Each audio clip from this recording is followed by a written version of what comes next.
Nicolás Maduro n'est pas isolé, il n'est pas seul. Pour montrer qu'il est bien au pouvoir au Venezuela, il s'est rendu à la Cour suprême où il a le plein soutien des juges.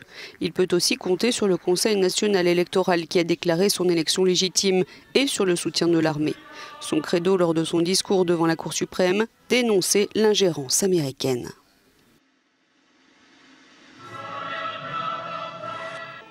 Je pense que le monde entier n'a plus aucun doute. Donald Trump souhaite instaurer son propre gouvernement anticonstitutionnel. De fait, un coup d'État au Venezuela contre le peuple et la démocratie.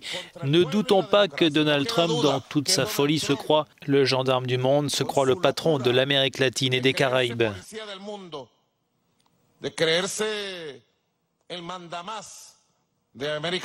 Un facteur clé de la crise actuelle au Venezuela, c'est la position de l'armée. Quelle sera-t-elle dans un avenir proche? La télévision d'État a diffusé des déclarations très similaires émanant de différents commandants des forces armées qui affichent leur soutien au président actuel. Fort de ce soutien, Maduro a rompu les relations diplomatiques avec les États-Unis et donné 72 heures aux diplomates américains pour partir, mais Washington n'entend pas bouger. C'est juste après l'investiture du président Maduro pour son second mandat cette semaine que les manifestants de l'opposition ont envahi les rues et des dizaines de personnes ont été tuées dans les affrontements qui ont émaillé les rassemblements.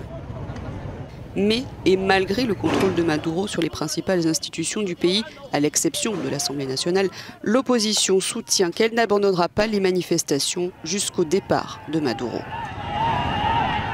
La lutte va être longue, nous resterons ici jusqu'à ce qu'il y ait un changement. Nous comprenons que le gouvernement est désespéré, il y a beaucoup de peur, il y a beaucoup de pression internationale.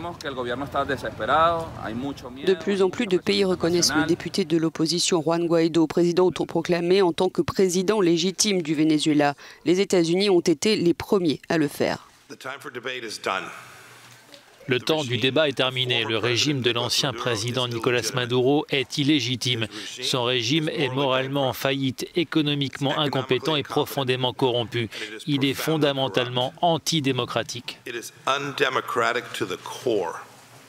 Seuls quelques pays d'Amérique latine, comme le Mexique et l'Uruguay, n'ont pas reconnu Juan Guaidó comme président par intérim.